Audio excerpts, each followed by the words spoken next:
Greetings class, as we are discussing factors affecting working capital or the determinants of working capital, it means बेटा कौन कौन से factors हैं जो working capital requirement organization में कितनी होगी उसके ऊपर उसको affect करते हैं basically।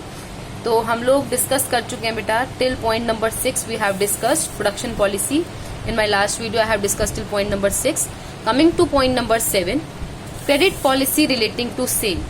बेटा this is one of the factor. सबसे पहले आपको ये समझना जरूरी है कि what is credit policy. Credit policy क्या होती है? Credit policy is that policy in which you are giving the terms and condition that you are putting in front of your debtors. मतलब अपने डेटर्स को आप सपोज कीजिए time है, कितना टाइम आप अपने डेटर्स को दे रहे हैं उनको पेमेंट करने के लिए। अगर टाइम पीरियड ज्यादा दे रहे हैं तो इसका मतलब आपकी क्रेडिट पॉलिसी लिबरल है, मतलब आपने उनको बहुत लिबर्टी दे रखी है कि वो आराम से पेमेंट कर सकते हैं आपकी। अब अगर डेटर्स आराम से पेमेंट कर सकते हैं तो ये सोचिए कि डेटर्स के पास उतने ही टाइम के लिए आपका पैसा ब्लॉक होके पड़ा हुआ है। तो जितने टाइम के लिए आपका पैसा डेटर्स के पास ब्लॉक होके पड़ा रहेगा उतनी ही वर्किंग कैपिटल उस टाइम पर आप अपने खर्चे कहाँ से पूरे करोगे? At that time you will be needing more working capital if your credit policy is liberal policy. Okay, so coming to the next point number 8, credit policy relating to purchase means whenever you purchase, किससे purchase करते हैं आप? Stock अपने creditors से, है ना। Creditors जो होते हैं आपके सेलर्स जो हैं बेसिकली, जिनसे आप माल परचेज कर रहे हैं, स्टॉक परचेज कर रहे हैं, उनसे रिलेटेड जो आपकी क्रेडिट पॉलिसी है रिलेटेड टू परचेज वो क्या होगी? मीन्स क्या है? If the firm purchases more goods on credit the requirement for working capital will be less. अगर आप ज्यादा पैसा क्रेडिट पर खरीदते हैं, ज्यादा गुड्स जो है क्रेडिट पर खरीद रहे हैं, तो उससे क्या होगा? आपको जल्दी जल्दी पैसा नहीं चाहिए क्योंकि आपको पेमेंट करने का टाइम मिल गया है। आपको पेमेंट करने के लिए सपोज 3 मंथ्स मिले, तो उस टाइम पे आप जो है आपके पास जो कैश होगा उस कैश को आप यूज कर सकते हैं अपने डे टू डे रूटीन के खर्चों के लिए। इट मीन्स जो अगर आपके पास अगर पेमेंट का टाइम है then it is good for you. Next is availability of raw material. If the raw material is easily available on continuous basis, तो आपको क्या होगा? आप किसी टाइम भी आप मार्केट में जाएंगे, किसी टाइम भी आप स्टॉक लेंगे तो आप यहाँ पे स्टॉक आराम से खरीद सकते हैं। उस टाइम पे आपको वर्किंग कैपिटल की रिक्वायरमेंट कम होगी, ठीक है। बहुत ज्यादा इन्वेंट्री भर के रखने की जरूरत नहीं है। जब भी आपको बहुत ज्यादा इन्वेंट्री भर के रखने की जरूरत होती है eight that time you need more of working capital. जब भी आपको रॉ मटेरियल गोडाउन्स में भरने की जरूरत है, रॉ मटेरियल गोडाउन्स में भरने की जरूरत कब होती है आपको? जब मार्केट में रॉ मटेरियल इजीली अवेलेबल नहीं होता है, ठीक है। तो जब भी रॉ मटेरियल अवेलेबल है इजीली, ज्यादा वर्किंग कैपिटल नहीं चाहिए। लेकिन अगर रॉ मटेरियल अवेलेबल नहीं है, स्टॉक भर के रखना पड़ता है उसका, तो वर्किंग कैपिटल भी ऑब्वियसली ज्यादा चाहिए क्योंकि स्टॉक भरने के लिए भी आपको पैसा चाहिए। Next is availability of credit from banks. अब बैंक्स इजीली क्रेडिट दे देता है। अगर आप बैंक से लोन लेने के लिए जाते हो, short term working capital loan लेने के लिए जाते हो बैंक से, तो बैंक इजीली दे देता है या नहीं देता है? अगर बैंक इजीली दे देता है तो आपको अपने पास कैश मेंटेन करने की जरूरत नहीं है, ज्यादा वर्किंग कैपिटल मेंटेन करने की जरूरत नहीं है। बट अगर बैंक इजीली नहीं देता है, कैश नहीं देता है, पैसा आपको उधार पे या लोन पे वर्किंग कैपिटल लोन नहीं मिलता है इजीली, तो आपको अपने पास पैसा मेंटेन करके रखने की जरूरत है। Next is volume of profit. अगर प्रॉफिट्स अच्छे हैं then there is need of less working capital. If profits are less then you need more of working capital.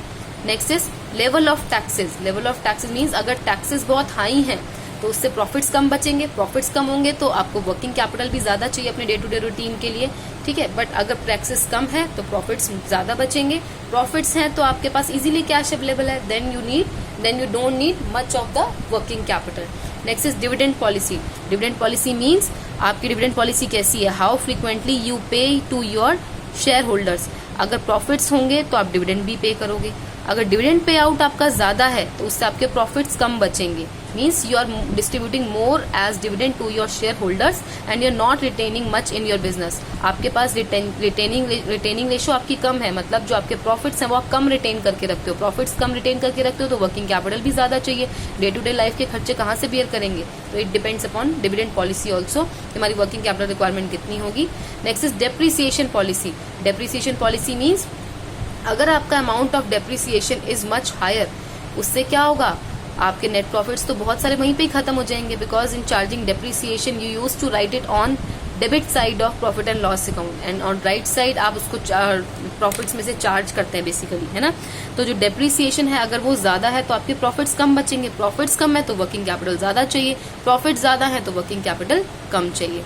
Next is price level changes. Price level changes का क्या मतलब है कि अगर आपके जो प्राइस लेवल चेंजेस हैं, फॉर एग्जांपल आप बेशक से आप रॉ मटेरियल का एग्जांपल ले सकते हैं, ठीक है। रॉ मटेरियल के प्राइसेस जो है बहुत फ्लक्चुएटिंग है, कभी बहुत ज्यादा बढ़ जाते हैं, कभी कम हो जाते हैं। तो फ्लक्चुएटिंग है तो आपको वर्किंग कैपिटल भी उसी हिसाब से मेंटेन रखनी पड़ेगी अपने पास, बट अगर प्राइस स्टेबल है तो ज्यादा वर्किंग कैपिटल मेंटेन रखने की जरूरत नहीं है। Next is efficiency of management. It depends upon the efficiency of management also, that how efficiently management utilises their cash in the organization, how efficiently they use the available cash in their business। तो जितना efficiently use करेंगे उतना ही आपके पास cash या working capital जो है that available will be available in the business, otherwise there will be shortage of working capital into the business। Okay,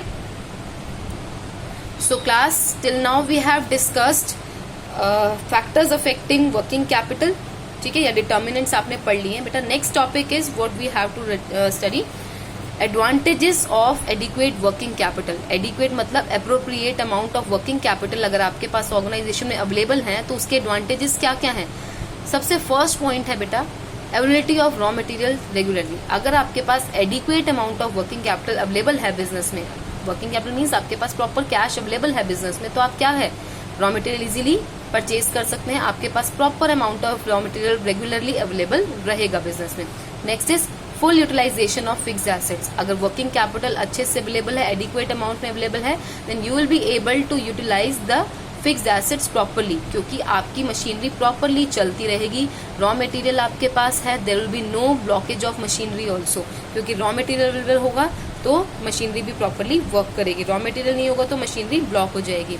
next is cash discount. If you have adequate amount of working capital available with you, then you can give cash discount to your debtors so that they can make your payments quickly.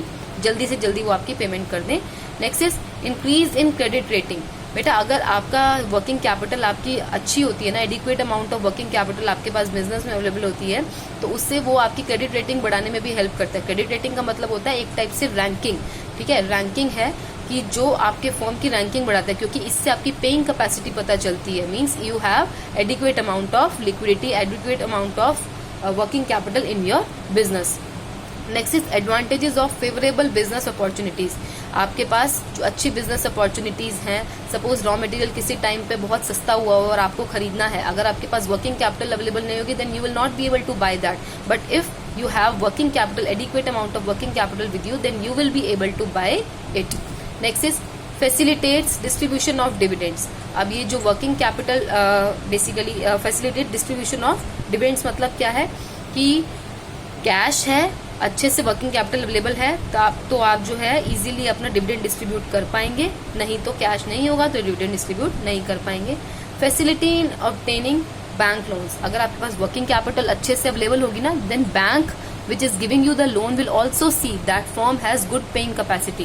यानी जो bank आपको loan दे रहा है वो भी देखेगा कि इस फर्म की पेइंग कैपेसिटी अच्छी है, because they have adequate amount of working capital. तो उस केस में जो आपके वो नेक्स्ट टाइम आपको जो बैंक लोन देना होगा ना, they will give you easily. Next is increase in efficiency of management. अगर वर्किंग कैपिटल एडिक्वेटली अवेलेबल है तो इससे क्या लग रहा है आपको कि management is also very efficient and it is making proper utilisation of resources in the business. Next is meeting unseen contingencies. Contingencies का मतलब होता है इमरजेंसीज। अगर कल को कुछ भी इमरजेंसी होती है और वर्किंग कैपिटल आपके पास प्रॉपर अमाउंट में अवेलेबल है, then you can meet these contingencies. ये आप जो है इमरजेंसीज की सिचुएशन को इजिली मीट कर सकते हैं। ओके, नेक्स्ट है बेटा आपका disadvantages of excessive working capital. What you have to study in this, disadvantages of excessive working capital. Suppose करो बिजनेस में बहुत ज्यादा वर्किंग कैपिटल अवेलेबल है, मीन्स जितना रिक्वायर्ड है एडिक्वेट अमाउंट से भी ज्यादा, जितना रिक्वायर्ड है उससे भी ज्यादा, देन उस केस में कुछ ना कुछ डिसएडवांटेजेस भी होंगे। And what are the disadvantages? First point is excessive inventory. Excessive inventory मतलब बहुत ज्यादा स्टॉक अगर आपने भर के रख लिया गोडाउन में, देन वो क्या होगा, it will be obsolete, wastage हो रही है, उसकी मिसयूज हो रही है। Next is excessive debtors. आपके डेटर्स भी जो होंगे वो एक्सेसिव होंगे। पैसा आपका वर्किंग कैपिटल बेसिकली कहाँ कहाँ पे होता है, वर्किंग कैपिटल का आपका पैसा या तो कैश की फॉर्म में रखा होगा या डेटर्स की फॉर्म में बिजनेस के अंदर है, या फिर आपके रॉ मटेरियल या फिनिश गुड्स की फॉर्म में। तो इन्वेंट्री भी ज्यादा हो रही है, डेटर्स भी बहुत ज्यादा हो रहे हैं, इस केस में बहुत ज्यादा माल क्रेडिट पर देना is also not a good option for the company. बहुत ज्यादा, जितने ज्यादा डेटर्स होंगे उतने बैड डेट्स के चांसेस भी बढ़ जाते हैं बेटा। Next is adverse affect on profitability, क्योंकि डेटर्स जो हैं वो बैड डेट्स में कन्वर्ट होंगे तो आपके प्रॉफिट्स भी ऑब्वियसली हैम्पर होंगे।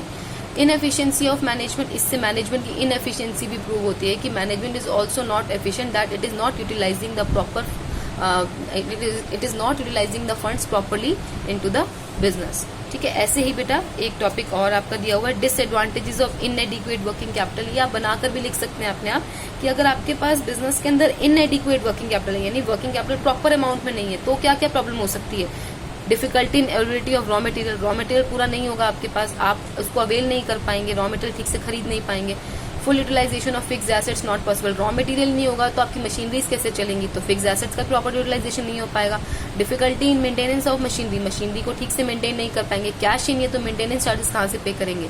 Decrease in credit rating, credit rating क्या है, आपकी पेइंग कैपेसिटी पे डिपेंड करता है कि आपके पास जो आपकी वर्किंग कैपिटल अवेलेबल नहीं है तो उससे आपकी क्रेडिट रेटिंग यानी आपकी जो रैंकिंग है that will also decrease in the eyes of bankers, जिन्होंने आपको लोन देना है उनकी नजरों में आपकी जो क्रेडिट रेटिंग है वो कम हो रही है। Non utilisation of favourable opportunities, यानी कि अगर कोई फेवरेबल अपॉर्चुनिटी है कि सपोज रॉ मटेरियल के प्राइसेस बहुत कम हो गए हैं तो आप रॉ मटेरियल खरीद सकते थे पहले कम प्राइसेस पे, बट आपके पास पैसा ही नहीं है, तो how would you be able to purchase that raw material at lower prices. Next is decrease in sales, sales obviously decrease हो जाएंगी, मशीनरी ठीक से नहीं चल रही है, रॉ मटेरियल नहीं है तो फिनिश गुड्स भी नहीं होंगे आपके पास प्रॉपर्ली, तो सेल्स ऑब्वियसली डिक्रीज हो जाएंगी। Decrease in difficulty in distribution of dividend, पैसा ही नहीं होगा तो डिविडेंड कैसे डिस्ट्रीब्यूट करेंगे। Decrease in efficiency of management, तो मैनेजमेंट की एफिशिएंसी तो ऑब्वियसली इज डिक्रीजिंग, इससे यही शो होता है कि management is not efficient to make the proper utilisation of funds. ठीक है, तो बेटा these are basically advantages of adequate working capital and disadvantages of excessive working capital as well as disadvantages of inadequate working capital. So these you have to write in your exam in theory part. Okay, तो कुछ भी पूछ सकता है, but most important question in this is factors affecting working capital.